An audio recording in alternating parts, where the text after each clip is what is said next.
رسول گرامی وقار صلی اللہ تعالی علیہ وسلم نے جب اعلان نبوت فرمایا اور اس کے بعد لوگ جب اسلام قبول کرنے لگے تو سرکار صلی اللہ تعالی علیہ وسلم کی 5 سالہ دعوت و تبلیغ میں اعلان نبوت کے بعد 5 سالہ دعوت و تبلیغ کے اندر 38 لوگوں نے اسلام قبول کیا.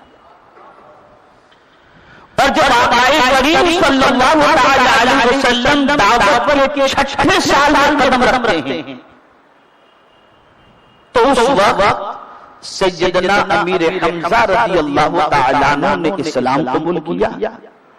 اور جب حضرت امیر حمزہ رضی اللہ تعالیٰ عنہ نے اسلام قبول کیا تو ایمان باطن میں زلزلہ پیدا ہو گیا. کفار پریشان ہو گئے، مشرکین پریشان ہو گئے اور انہوں نے آپس میں مشورہ کیا کہ یہ تو محمد صلی اللہ علیہ وسلم کے ماننے والوں کی تعداد بڑھتی ہی چلی جا رہی ہے، اگر اس کے روکنے کا کوئی انتظام نہ کیا تو کہیں ایسا نہ ہو کہ لوگ محمد عربی صلی اللہ علیہ وسلم کا دین قبول کر کے ہمارا دین چھوڑ دیں. اسی میں میٹنگ طلب کی گئی جس میں ابو جہل بھی تھا اور بہت سارے اساطین قریش بھی تھے. اس میں یہ یاد آتا ہے کہ کیا ہے جو اس مشن کو روکنے میں اپنا کلیدی رول ادا کر سکتا ہو اور اس کے لیے کیا ہونا چاہیے مشورہ دو. سب نے اپنے اپنے اعتبار سے مشورہ دیا. اس محفل میں 26 سالہ عمر ابن خطاب بھی موجود تھے اور انہوں نے کہا کہ اگر حضور ہیں صلی اللہ علیہ وسلم تو اسلام چلتا ہے نا. معاذ اللہ میں محمد صلی اللہ علیہ وسلم کا کام ہی تمام کر دیتا ہوں، نہ وہ رہے نہ اسلام پھلے پھولے. اور یہ کہتے ہوئے عمر ابن خطاب نے تلوار کو نیام سے باہر نکالی اور اس کے بعد حضور کے گھر کی طرف بڑھنے لگے. غلط ارادے سے بڑھ رہے تھے. راستے میں ایک ایسے صحابی ملے جو مسلمان تو ہو چکے تھے لیکن ان کے مسلمان ہونے کی خبر عمر ابن خطاب کو نہیں تھی. انہوں نے دیکھا کہ تلوار نیام سے باہر ہے تو انہوں نے عمر ابن خطاب سے پوچھا کہ عمر آج چہرے سے آگ نکلتی ہوئی آنکھوں سے آگ کے شعلے نکلتے دکھائی دے رہے ہیں اور ہاتھ میں ننگی تلوار ہے، ارادہ تو نیک ہے، کہاں کی طرف کر رہے ہو؟ تو انہوں نے برجستہ کہا کہ محمد صلی اللہ علیہ وسلم کا معاذ اللہ کام تمام کرنے کی غرض سے جا رہا ہوں. ان کی تبلیغ کی وجہ سے، ان کی دعوت کی وجہ سے لوگ ہمارا دین چھوڑ رہے ہیں. تو انہوں نے برجستہ کہا محمد صلی اللہ علیہ وسلم کے پاس کہاں جاتے ہو؟ پہلے اپنے گھر کی خبر میں تمہاری بہن نے اسلام قبول کر لیا ہے تو سلام آلا ہے اور حضور کے گھر کی طرف رخ کرنے کی بجائے عمر ابن خطاب اپنے بہن کے گھر کی طرف رخ کرتے ہیں. جب بہن کے گھر کے دروازے پر پہنچے دستک دی، اندر سے قرآن کی تلاوت کی آواز آ رہی تھی. حضرت خباب حضرت فاروق اعظم کی بہن اور بہنوں کو قرآن سکھا رہے تھے. بہن نے تھام دیا، حضرت خباب کو چھپا دیا، دروازہ کھولا.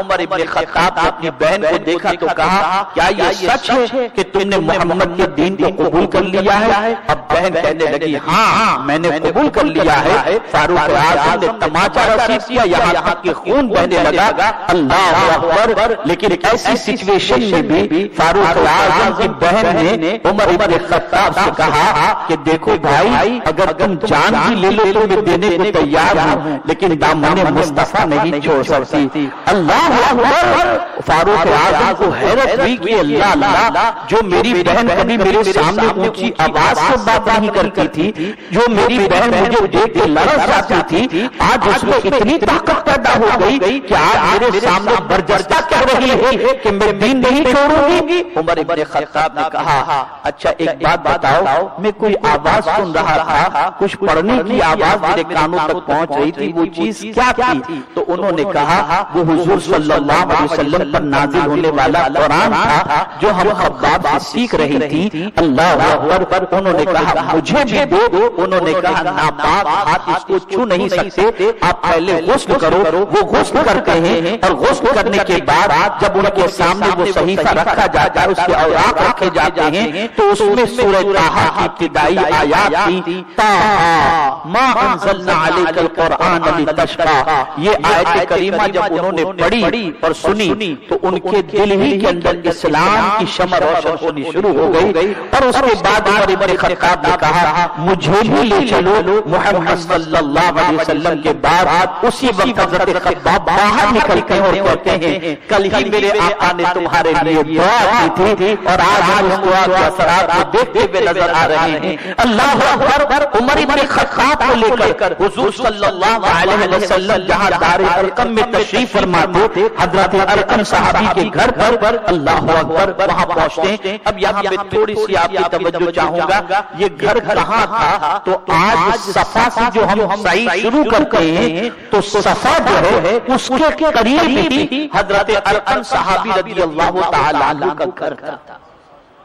سفر پہاڑی جہاں سے شروع ہوتی ہے اس کے قریب حضرت ارقم صحابی کا گھر تھا۔ اللہ اکبر۔ تو رسول اعظم صلی اللہ علیہ وسلم وہاں صحابہ کی تربیت فرماتے تھے۔ گھر کا دروازہ بند تھا، عمر ابن خطاب کے ہاتھوں میں تلوار تھی، وہ اس طرف بڑھے اور بڑھنے کے بعد رسول اعظم صلی اللہ علیہ وسلم کے دروازے پر دستک دی۔ اندر سے صحابہ نے دیکھا اور جب آپ نے سوراخوں سے دیکھا تو آپ کو نظر آیا کہ عمر ابن خطاب کے ہاتھوں میں تلوار چمک رہی ہے۔ صحابہ گھبرا گئے۔ حضرت امیر حمزہ رضی اللہ تعالیٰ عنہ نے دیکھا اور اس کے بعد صحابہ سے فرمایا گھبرانے کی کوئی ضرورت نہیں ہے، اگر عمر اچھے ارادے سے آئے ہیں تو سبحان اللہ، اور غلط ارادے سے آئے ہیں تو عمر ہی کی تلوار سے عمر کی گردن اڑا دی جائے گی۔ اور اس کے بعد حضور کے فرمانے پر دروازہ کھولا گیا۔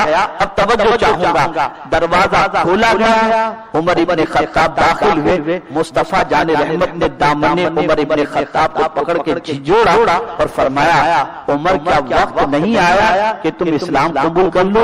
انہوں نے کہا اشہد اللہ الہ الا اللہ واشہد ان محمدًا عبدہ ورسولہ۔ اتنا کہنا تھا کہ صحابہ نے تکبیر بلند کی، اور جیسے ہی صحابہ نے تکبیر بلند کی جبریل امین علیہ الصلوۃ والتسلیم حاضر آئے اور سرکار سے عرض کرتے ہیں یا رسول اللہ صلی اللہ علیہ وسلم، عمر کو اسلام قبول کرنے پر صحابہ کو جتنی خوشی ہوئی ہے اس سے زیادہ آسمان کے فرشتوں کو خوشی ہوئی ہے۔ اب یہ اسلام قبول کر لیا۔ توجہ چاہوں گا، ادھر انہوں نے اسلام قبول کیا اور جرأت دیکھیں، بے باکی دیکھیں۔ جب نکلے تھے نا تو دشمنوں سے مل کر نکلے تھے، اور دشمنوں نے حضور صلی اللہ علیہ وسلم کو شہید کرنے کے حوالے سے کہا تھا۔ تو اب وہ نکلے تھے کہیں اور کے لیے، بہن کے گھر پہنچے، وہاں سے بہن کا حال دیکھا اور پھر حضور کے یہاں گئے تو دشمن تو اسی انتظار میں تھا کہ کب عمر ابن خطاب خبر لاتے ہیں کہ سرکار صلی اللہ علیہ وسلم کا کام تمام کر دیا معاذ اللہ۔ لیکن اب اسلام قبول کرنے کے بعد سرکار سے عرض کرتے ہیں حضور میں آتا ہوں، تلوار وہی لگی ہے۔